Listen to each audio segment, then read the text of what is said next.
guys, and welcome on a new Coach Dev Academy Lab Guide. I'm Corentin Guinez, driver for Simmercy, and today we are around Laguna Seca for the week 10 of the Falcon Sports Car Series. As you can see, we are using the AMG GT4. As usual, first we go with the hot lap, and then we talk together about the details about the combo. So yep, let's get started.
Alright guys, so here we go for the lap around Laguna Seca with the AMG.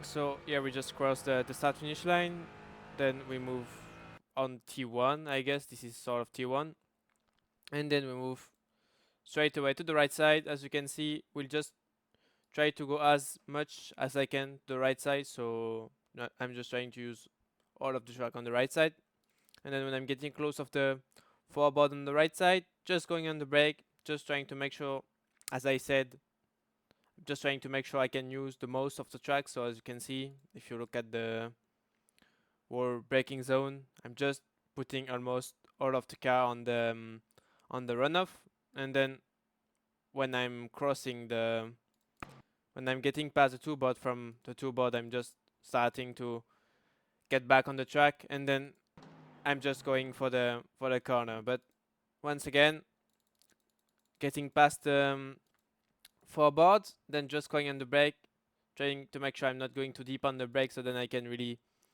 avoid the ABS. And then once I'm getting past the two board, then I'm starting to dive into the corner.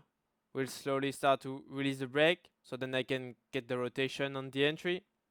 It's really important to make sure you can really be smooth on the brakes, because then you will just struggle with the fact that you arrive with quite a lot of speed, and if you don't really make the work on the brakes, then you will just understeer. So it's really important to actually make the things right on the brakes. So of course at the beginning, make sure you slow down the car as much as you can, but then when you really start to get into the corner, then you have to make sure you can really release the brake really precisely, I would say, so then you can really get the rotation of the car. And then when you are making the first apex, yeah, keep the brakes, and then when you get past like the apex for like maybe 5 meters or so, then you just start to tap a little bit the throttle. The fact that I'm tapping the throttle helps me to get a bit of rotation, because if I let the car just roll, I'm never going to find a rotation, and at the same time, if I just keep the brakes, then I will just have no momentum on the exit. So the matter of tapping the throttle really helps me to get a tiny bit of rotation, and at the same time it launch a bit the car to get the momentum on the exit. So once again, still on the brakes, like maybe 5 meters after the first apex, and then I'm just tapping the throttle, as you can see, and then when I'm starting to exit the corner, so when I'm basically getting the second apex, then on the exit, just trying to open the steering, and then I'm trying to aim for the curb on the exit. Then once you have done everything, move to the left, look at the two boards, and then you stay with third. And then when you are getting close of the two boards, just going on the brake, then you just follow the curb, and when the curb is ending and you see that it disappears at the end, just follow the curb, turn in, keep third, then you just hold a little bit the brake until you are getting close of the curb on the inside. So as you can see, I'm being really smooth on the brake. I'm not putting a lot of braking. So as you can see, the most I'm putting on the braking are maybe 35% for this one. And then very early on, going on power, so I'm not even that close of the curbing on the apex that I'm already going on power. So as you can see, keeping maybe 2 or 3 meters away from the curb, maybe a bit more, and already on power to get the rotation, get the momentum. Then for this one, very important to make sure you can open the steering early on the exit, so then you can really put all of the power, then get the curb on the exit. Then you look at the two board on the left for the next one, and then once you are close of this one, pretty much like the corner before, you do the same, very low amount of braking, and then once you are getting close of the curbing, same, you go back on throttle. I mean, it's pretty much the same you've done before, but this time you have to apply a little bit of brakes because the angle is a tiny bit, it's a bit less tight, I would say, for this one. It's a bit more open on the exit compared to the one before. So the only difference is that you're going to be able to brake a bit less, but at the end the approach is exactly the same. So yeah, then on the exit, open the steering, get the curb, and then you move to the right to prepare the next left-hander. So pretty easy for this one. Just look at the 3 board on the right side, and then you are just side by side with it. Just go on the brake. Don't brake too much for this one, even if I reach 70, but you will quickly just start to release the brakes. So as you can see, just braking from the 3 board, then on the brake, and then when I'm getting past the 2 board, as you can see, I'm starting to turn to the left, just making sure I'm making good usage of the curb, so you can almost use all of the curb. And then when you are getting close of the end of the curb, then you can dive into the corner, just keep the brake, and then when you are really into the corner, when you are very close of the apex, then you can go back on power. Just try to make sure you can find the rotation flat out on the exit. Then just make sure you can open the steering, get the curb clean on the exit, and then we go for the king. So you just stay all the way to the right. And then what I'm looking at for this one is that I'm looking at the 2 board, which is basically the top on top of the crest. So what I'm doing for this one is that I'm using all of the curb on the entry, and then maybe 2 or 3 meters before the 2 boards, I'm just going on the brake, just trying to make sure I can slow down a little bit the car. So as you can see, I'm not going crazy on the brakes. I'm maybe reaching around 50% or something, but then I'm quickly releasing the brakes. So as you can see, on the brakes, then I just send the car into the deep, and then just before, when basically I'm starting to get down into the deep, I'm just going back on power, because the fact that you go on power and at the same time get into the deep will give a lot of rotation to the car. So if you just keep the car with no inputs on the brake or on the throttle, the car will just be really lazy. And at the same time, if you just stay on the brake, you will lose a lot of momentum for the uphill just after that. So yeah, you just have to make sure that once you are starting to get downhill, when you start to get into the deep, you have to make sure you are on power, so then it really helps you to get the momentum, and at the same time it helps you to get rotation into this kink. So yeah, once again, on the brake before the 2 board, on the brakes, starting to get into the deep, going on power, trying to find the rotation, just avoiding the sausage on the inside with third gear. And then when once you are off this dip, it should be pretty much full throttle, depending of how good the car is placed at the on the exit. Of course, if you manage to get this one tighter, then of course you will manage to make it without a little bit of lift. As you can see, I needed to lift a little bit, but at the same time I haven't lost that much time. And then you use all of the curb on the exit, and then we move on to the corkscrew, so the most technical corner of the track. So basically for the entry, I'm putting the car as much as I can to the left, and then I just try to make sure I can brake as straight as I can. So as you can see, the the main target for this one is move to the left, then bring the car back to the right, and then quickly after that, after you brought back the car to the right, then you just try to brake straight. So as you can see, when I'm in the middle of the track, so the car is basically just in the middle of the track, of course. Then just go on the brake. Just try to make sure I'm not braking too late. I think I could maybe brake later, but the thing is that if I brake later, I would just really compromise the exit of the corkscrew. So yeah, once you're off this curb, you bring back the car to the right, and then when you bring back the car to the right, when you're in the middle of the track, then you can start to go on the brake. Use the curb on the right side, and then when the car is really straight and you can see pretty much where you're about to go, because of course, until you're on top of that crest, right now, you don't really see where you're about to go. Even if you know that the corkscrew is just behind, you don't really know how far it is, to be honest. So yeah, then when you're up on top of the crest, you can apply the brake. Like as you can see, I'm putting almost 90%. And then the main target when I'm getting into the corkscrew is to make sure I can cut as much as I can on the inside of this one.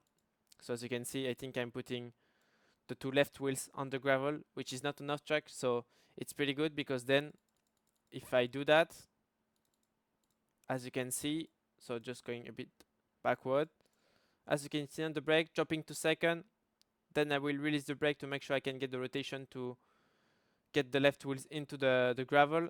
And then as you can see, when I'm putting the throttle, when I'm into the gravel, then I should be able to don't put that much steering angle to the left and then to the right, because of course, then if you are entering wider this first one, then this means you're gonna have to put a lot more steering angle to the left, because of course the car will be facing the gravel trap. So what I mean is that, for example, if I enter this one wider, this means I will go wider like this. So then I need to keep the steering to the left, and then all of a sudden I need to steer to the right. So if you cut this one a bit more, this means you're gonna go tighter on the exit of this one, and then you're gonna have to do less effort with the steering to make it to the exit of the corkscrew. So yeah, it's really important to make sure you are not overshouting. You don't overshout the first left, because then this means you're gonna have to put more steering angle to the left, and then you're gonna have to quickly move to the right. This means first, it's not gonna put you in the best position, because of course the car will get a bit unstable, and then also you lose a lot of momentum. So but you will find out during the practice, if you do that, you will see how much time you can gain by doing that on the exit. Like it can be more than 1/10. So yeah, once again, getting into the gravel, going on power with second gear.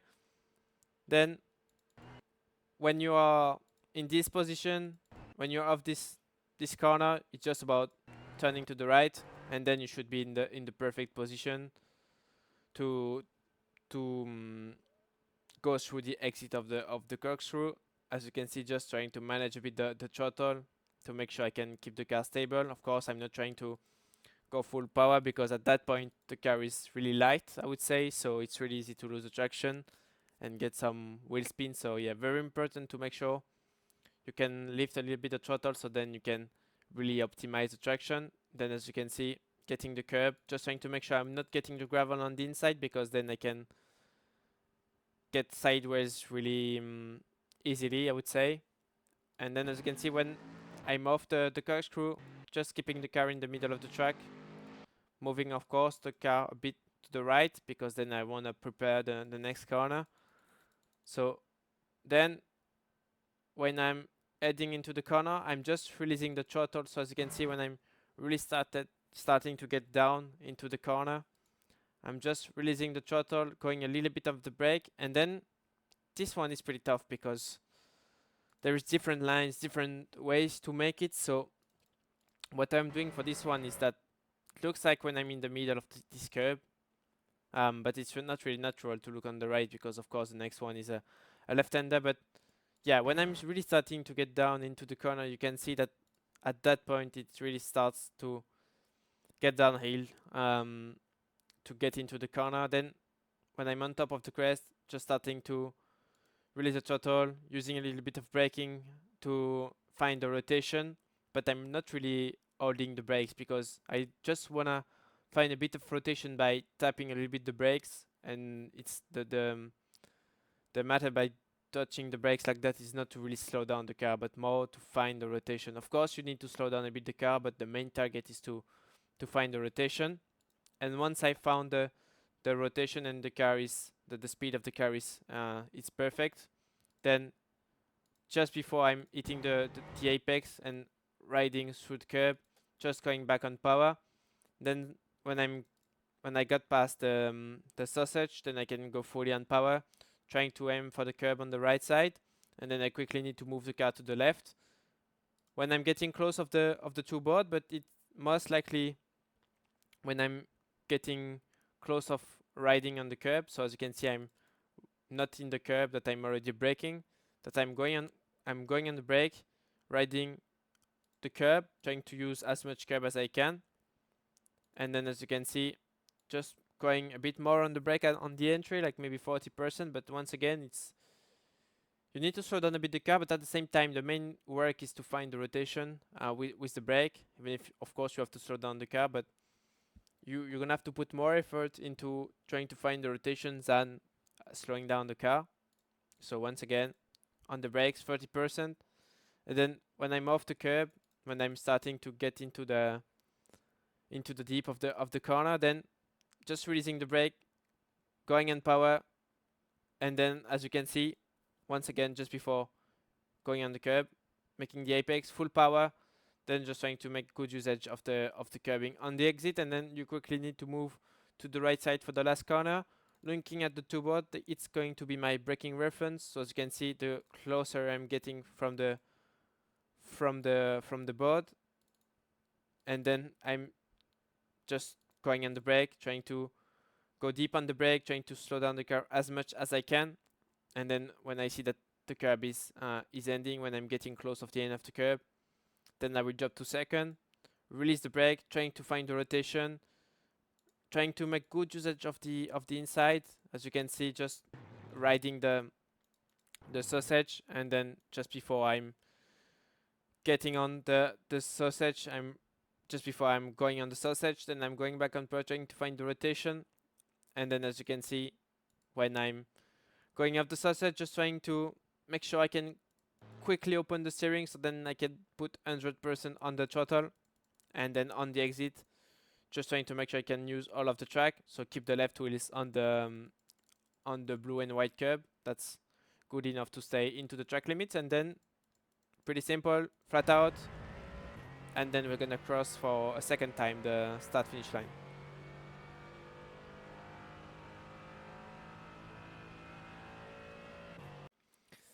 Alright guys, well done for today. That was the week 10 live guide of the Falcon Sports Car series around Laguna Seca with the AMG GT4. As usual, don't forget to like and subscribe to the channel and join the Discord server if you have any questions about the work we are making. And I see you for week 11 next week. Bye bye.